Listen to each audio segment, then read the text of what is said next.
Okay, here we have my Craftsman 675 series. So it's a 6.75 horsepower, I guess 190cc pressure washer.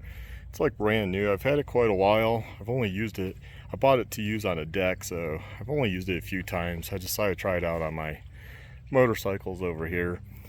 And this is one motorcycle. I'm going to do another one, but yeah, I don't really use this, so it's time to sell it. I just kind of cleaned it up and made sure it runs and stuff, and I want to show you. Put it on run and one hand while filming. There we have it. You can adjust the speed here.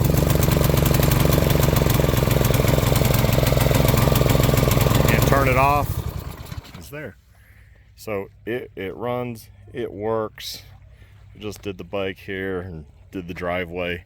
Yeah, I don't need it. So this is just to show you that it works. If you want to come on out and check it out, I'm going to offer it pretty cheap. So hopefully this helps you.